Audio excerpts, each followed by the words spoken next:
जय श्री गणेश हर हर Mahadev Mahadev Shankar YouTube channel में आपका स्वागत है। आज मैं लेकर आया हूँ एक नई जानकारी कि जब भगवान की कोई शक्ति आपके शरीर में प्रवेश करती है तो ये 8 कार्य आप करना शुरू कर देते हैं। तो क्या है वो 8 कार्य जब भगवान की शक्ति आपके शरीर में प्रवेश करती है आप करने लगते हैं? तो ध्यान से सुनना, इस वीडियो को पूरा सुनना ताकि आपको पूरी जानकारी समझ में आए। ये कार्य आप स्वयं नहीं करते, वो शक्ति स्वयं करवाती है आपकी पूजा से प्रसन्न होकर, या फिर जब आप गुरु धारण करते हैं तो गुरु की जो ऊर्जा होती है किसी शक्ति रूप में आपके शरीर में प्रवेश करती है तो आप ये 8 कार्य करना शुरू कर देते हैं। जब ये 8 कार्य आप करते हैं तो आपका स्वभाव बदल जाता है और आपका कार्य करने का तरीका बदल जाता है, आपका सोचने का तरीका बदल जाता है और आपका बोलने और सुनने का तरीका बदल जाता है। ये आपको बहुत समय के बाद पता चलता है कि मेरा व्यवहार क्यों बदल गया है, और आपके आसपास के लोग और आपके परिवारजन ये देखकर हैरान रह जाते हैं कि पहले तो ये ऐसा नहीं था, अब ऐसा क्यों हो गया है। ये इसलिए होता है कि जब वो देवीय शक्ति आपके शरीर में प्रवेश करती है, वो शक्ति अपने ही गुण आपके अंदर डालना शुरू कर देती है। कोई भी सकारात्मक शक्ति जो होती है वो सकारात्मक शरीर में ही वास करती है।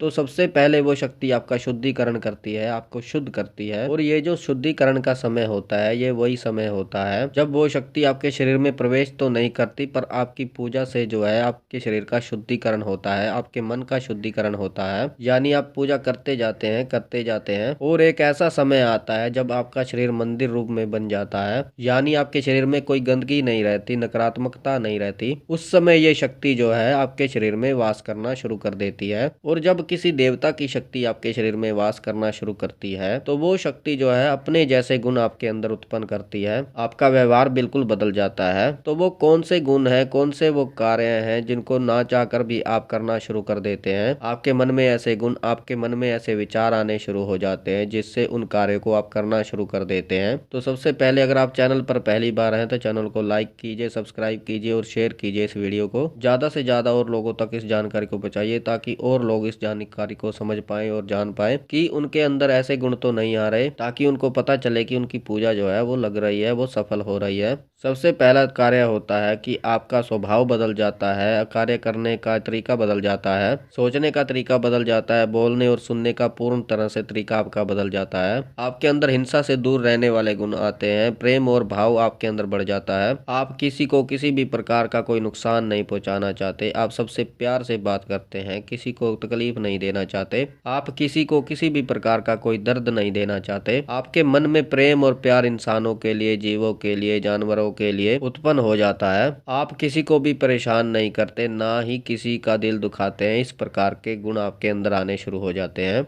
और दूसरा होता है कि देवता की तरफ आपका आकर्षण होना शुरू हो जाता है। आपके अंदर वो गुण आते हैं, आप देव तत्व को प्राप्त कर लेते हैं, यानी कोई ना कोई देव तत्व आपके अंदर अंकुरित होना शुरू हो जाता है। आपका मन आपके इष्ट के प्रति इतना आकर्षित हो जाता है कि आपका मन पूजा को करने को करता है, आपका मन मंत्र जप करने को करता है, बार बार आपका मन मंदिर की तरफ खींचा चला जाता है। इस प्रकार का आकर्षण आपके अंदर उत्पन्न होता है। और तीसरा होता है दान करना, यानी कि आपके अंदर दान करने की तीव्र इच्छा उत्पन्न होती है, आप में दया भाव उत्पन्न होता है। आप जीव जंतुओं को भोजन कराना शुरू कर देते हैं, जिनके पास भोजन नहीं होता है उनको भोजन दान करना शुरू कर देते हैं, पैसे दान करना शुरू कर देते हैं। जो लोग गरीब होते हैं, जब वो लोग भोजन करते हैं तब आपको तृप्ति मिलती है, आपको सुख मिलता है। जैसे ही उनका पेट भरता है तो आपकी आत्मा जो है तृप्त हो जाती है। तो ऐसा गुण आपके अंदर आना शुरू होता है। और अगला कार्य जो होता है कि आपका एकांत में चिंतन करने को मन करता है, आप एकांत में चिंतन करने लगते हैं, आपका स्वभाव बन जाता है एकांत में चिंतन करने का,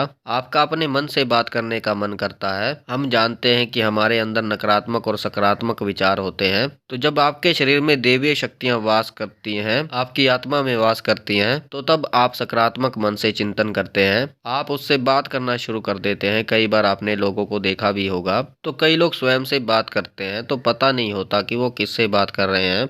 और अगला होता है कि सूक्ष्म जगत के बारे में आप जानना शुरू कर देते हैं, सोचना शुरू कर देते हैं, आपका इंटरेस्ट बढ़ना शुरू हो जाता है सूक्ष्म जगत के प्रति। मैं कौन हूँ, आप स्वयं की खोज करना शुरू कर देते हैं। आपने नाम सुना होगा परमानंद स्वामी, जो मथुरा में रहते हैं, वृंदावन में रहते हैं। 13 वर्ष की आयु में उन्होंने अपना घर त्याग दिया था और प्रभु की भक्ति में लग गए थे और अपने आप में खोज में लग गए थे। कि मैं कौन हूँ, प्रभु कौन है, मेरा प्रभु से क्या जुड़ाव है। इस प्रकार के प्रश्नों के उत्तर वो खोजने के लिए निकल गए थे। तो इस प्रकार से आपके अंदर भी सूक्ष्म जगत को जानने की तीव्र इच्छा जो है वो उत्पन्न हो जाती है, अपने बारे में जानने की कि मैं कौन हूँ, मैंने क्यों जन्म लिया है। इस तरीके से आप अपने बारे में जानना शुरू कर देते हैं। आप अलग अलग ग्रंथों को पढ़ना शुरू कर देते हैं ताकि आपको प्रश्नों के उत्तर मिल पाए। और अगला होता है, आप किसी भी बहन बेटी की तरफ गंदी निगाह से नहीं देखते, गंदी नज़र से नहीं देखते। किसी भी लड़की की तरफ आप देखते हैं तो उसको अपनी बहन बेटी या माँ की तरह देखते हैं। तो ये भी गुण आपके अंदर आना लगता है कि आप किसी की तरफ गंदी निगाह से नहीं देखते, किसी भी लड़की की तरफ गंदी निगाह से नहीं देखते, गंदी नज़र से नहीं देखते। और अगला होता है, जब आपके अंदर सकारात्मक शक्ति वास करती है तो आप अपने इष्ट देव के मंदिर में जाते हैं। हर बार उनका जो भी वार होता है उस वार उनके मंदिर में जाते हैं और वहाँ जाकर आप भजन सुनते हैं, आरती सुनते हैं, उनका कीर्तन करने का आपका मन करता है। काफ़ी समय तक आप मंदिर में बैठे रहते हैं, आपका वहीं बैठे रहने का मन करता है, आपके इष्ट देव को देखने का मन करता है। आपके इष्ट देव का जो भी वार होता है, जिस वार भी उनकी पूजा होती है, विशेष पूजा होती है, उस वार आप उस मंदिर में पहुँच जाते हैं, अपने इष्ट देव के मंदिर में पहुँच जाते हैं। तो ये भी गुण आपके अंदर आना शुरू हो जाता है। और अगला होता है, आप हर किसी का सम्मान करने लगते हैं, चाहे आपसे कोई बड़ा हो, चाहे आपसे कोई छोटा हो, चाहे आपसे कोई गलत भाषा में बात करे, चाहे आपसे कोई सही भाषा में बात करे, आप सबसे सही बोलते हैं, सबसे प्यार भाव से रहते हैं, किसी का मन नहीं दुखाते, किसी को गलत नहीं बोलते, आप गलत भाषा का प्रयोग नहीं करते, आप प्रेम भाव से रहते हैं, प्यार से बात करते हैं। तो ये सभी गुण जो है आपके अंदर आने उत्पन्न हो जाते हैं जब आपके इष्ट देव की सकारात्मक शक्ति जो है, सकारात्मक ऊर्जा आपके अंदर वास करने लगती है।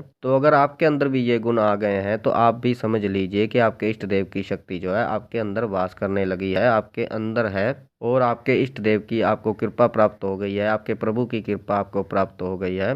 तो ये थी जानकारी, जब भगवान की कोई शक्ति आपके शरीर में प्रवेश करती है तो आप ये 8 कार्य करना शुरू कर देते हैं। तो बाकी मुझे विश्वास है कि ये जानकारी आपको समझ में आई होगी, पसंद आई होगी। अगर आप हमारे चैनल पर नए हैं तो चैनल को सब्सक्राइब कीजिए और बेल आइकन को दबाइए ताकि हमारी जो नई जानकारी आए वो सबसे पहले आपको प्राप्त हो। ज़्यादा से ज़्यादा इस वीडियो को शेयर कीजिए और लोगों तक, ताकि वो भी इस जानकारी को समझ पाएँ, जान पाएँ कि जब भगवान की शक्ति उनके अंदर कोई प्रवेश करती है तो ये 8 कार्य वो करने लगते हैं। तो क्या वो कार्य है उनको समझ में आए, उनको पता चले, ताकि वो भी प्रभु की भक्ति में आगे बढ़ते चले जाएं। लाइक करें, कमेंट करें, कमेंट में हर हर महादेव अवश्य लिखें। मैं महादेव और माता पार्वती जी से ये प्रार्थना करता हूँ कि आप पर सदैव कृपा बनाए रखें, आप खुश रहें, आपका परिवार खुश रहे, आपके सारे कार्य सिद्ध हो, आपकी सारी मनोकामनाएं पूर्ण हो, आपकी सारी इच्छाएं पूर्ण हो। तो हम मिलते हैं एक नई जानकारी के साथ, तब तक के लिए हर हर महादेव, हर हर महादेव, हर हर महादेव।